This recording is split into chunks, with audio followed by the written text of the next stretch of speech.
finally, a bit of positive news about FIFA. We're proud to bring you this one, actually. It's been a big week and weekend for women and women's football and women and football and women in football.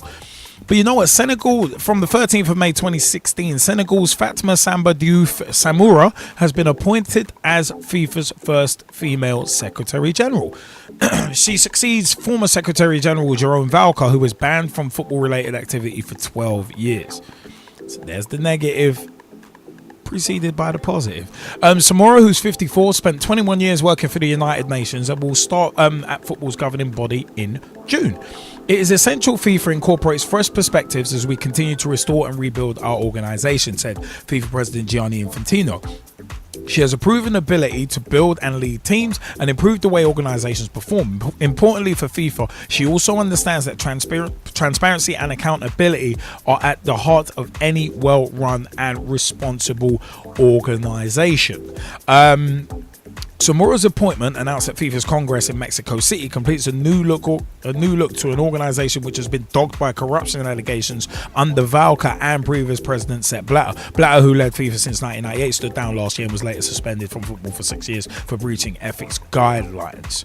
I think his one got reduced to 4 as well. But anyway, on his appointment in February, Infantino said he would work tirelessly to bring football back to FIFA and FIFA back to football. Samoura, who will undergo an eligibility check before her role is ratified, currently works for the UN in Nigeria and speaks 4 languages. She started her UN career as a senior logistics officer with the World Food Programme in Rome in 1995 and has since served as country representative or director in 6 African countries, including Nigeria.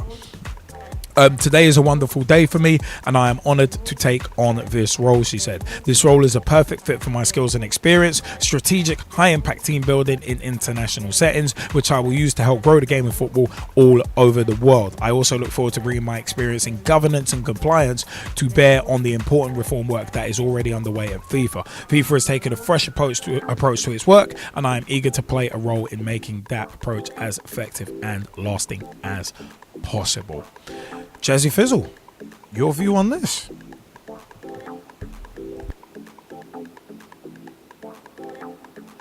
I think it's a landmark appointment. I do. I think it's great for football. But, and this is the but, and it's actually nothing to do with the appointment itself. I think the appointment itself is great.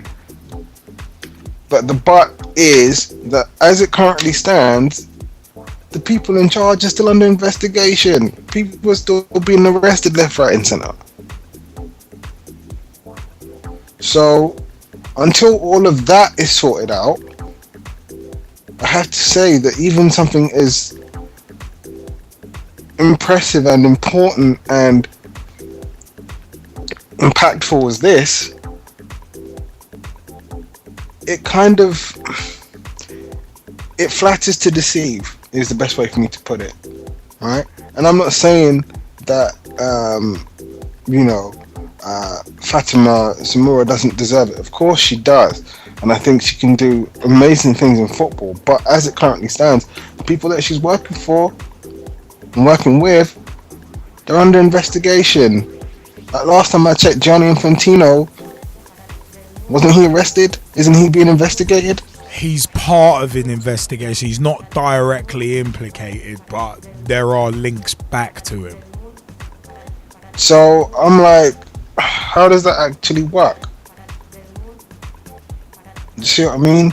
So, as I say, overall, I think it's great. It's wonderful for football. I think it's wonderful for women's football. I think it's wonderful for women in football. But because of everything else surrounding FIFA in terms of scandals and former members being arrested, etc., and current members under investigation,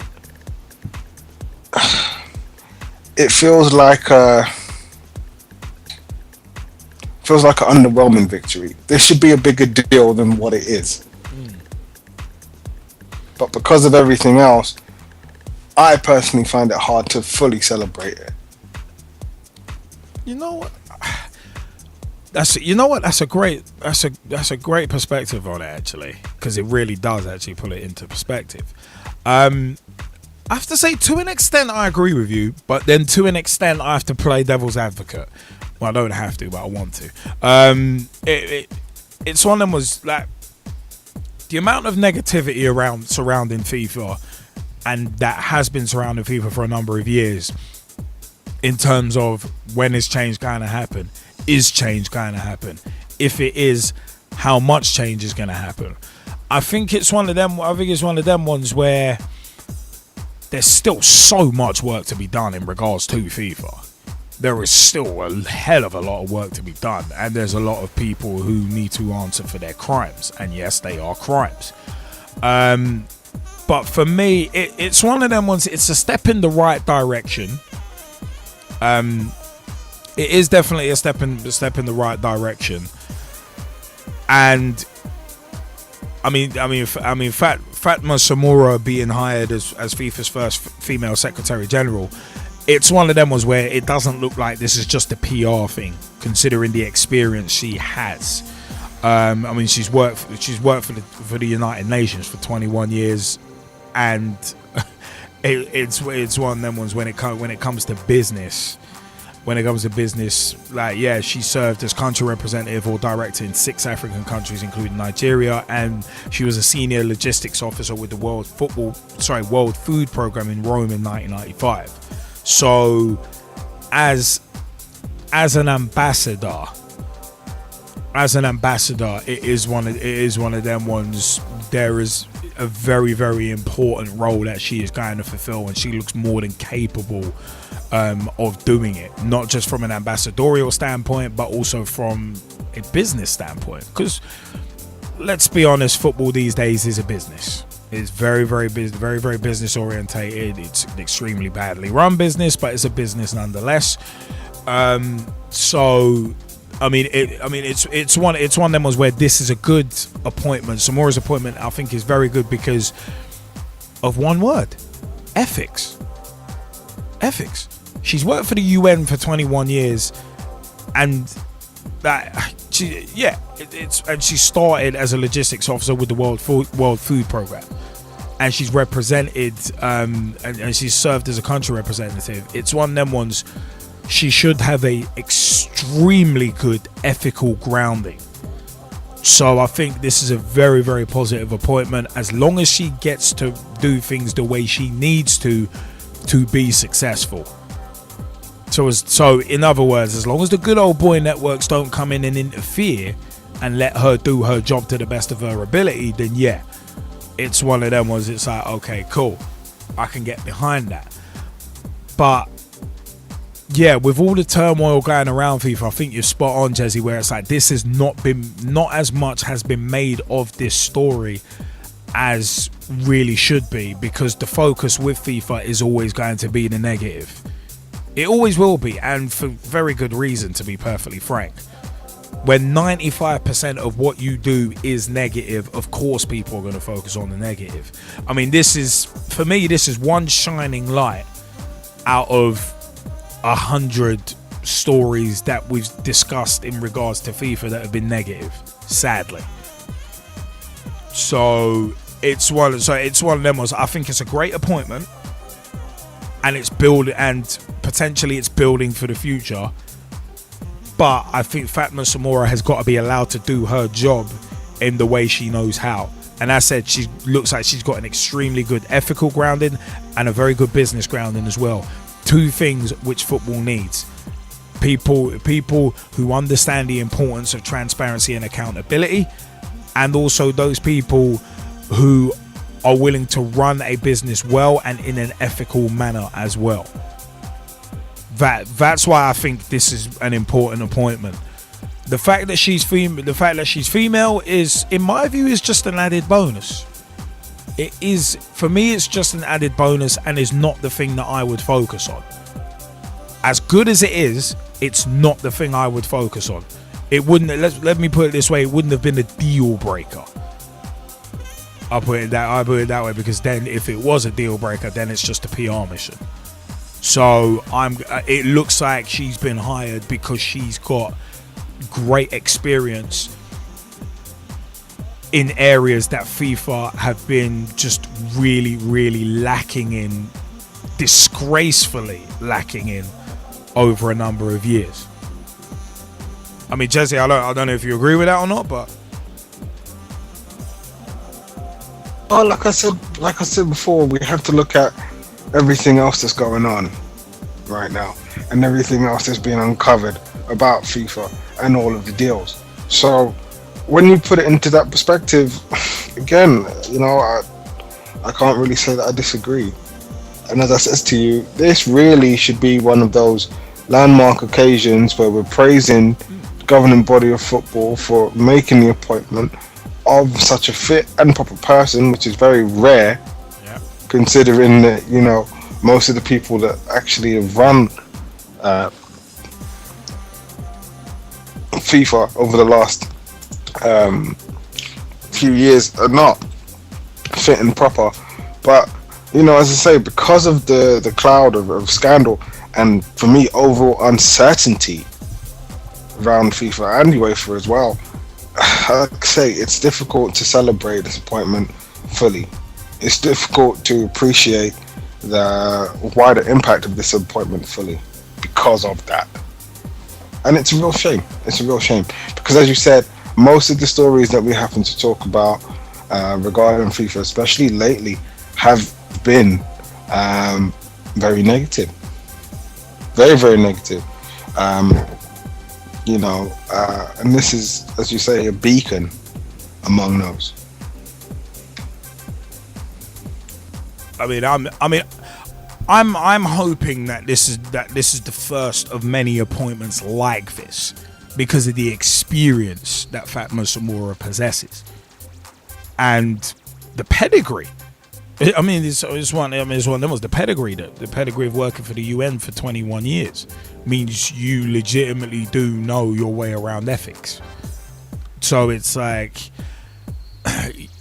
you would hope, I would personally hope that this could be a kickoff to really actually cleaning up FIFA. I can't say for sure whether it will be or not, but we'll see over the next 5 to 10 years. And yes, it will take at least that long. But it's a case of it's a start. It's a start and it's a step in the right direction. That's the way I would see it. And I'm with you, Jesse, in terms of not being able to celebrate it properly. And, of course, attention being distracted because of all the scandals around FIFA. But sometimes, like Arsenal and Tottenham fans at times, maybe even with Liverpool, maybe even with Liverpool and Man United fans this season, sometimes you have to take the small victories because bigger ones will hopefully be coming. And this. Well, hey, listen. The thing I want to point out is it's not that I'm not happy about this. I am. I'm actually very happy about this. I think it's a landmark appointment. I think it's massive news. I think it's great in terms of the equality in football between men and women, and having a woman in such a powerful position and prominent position is great. Because, as I say, as you pointed out rightly, her being a woman, in my opinion, as your opinion, bonus. Because what we're really looking at is somebody who's qualified to do the job, irrespective of gender. That's what we're talking about. Plus, we're talking about someone of character when you look at the organizations that she's worked for, which can only help to improve to be brutally honest, absolutely obliterated public image of FIFA. Yeah. So, as I say, it's absolutely huge. And I don't want to downplay any of that whatsoever. The point I was making was, in light of everything else that's going on and how important that is, because let's not forget, if certain people are found to be linked to certain events, namely, I'm just going to say who I'm talking about, because otherwise I think a lot of people will get it wrong. If Gianni Infantino, right, is found guilty, then it got away a lot of the impact of this appointment. That's a good point. Right? Because that just begs the question of what else is wrong?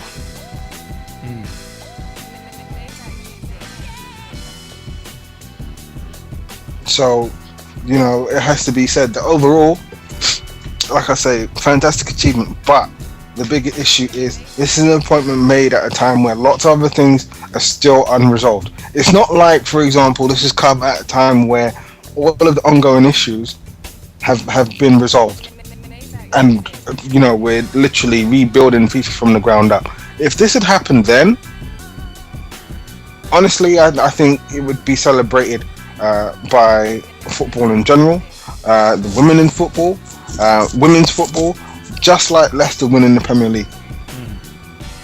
It would be celebrated that much because it's that impactful. But right now, the reason why we can't feel that impact is because of everything else that's going on, right? So, for example, it would be like celebrating Leicester winning the Premier League while there was some sort of unfortunate local tragedy at the same time, which wouldn't happen. And I'm not wishing that on anyone at all.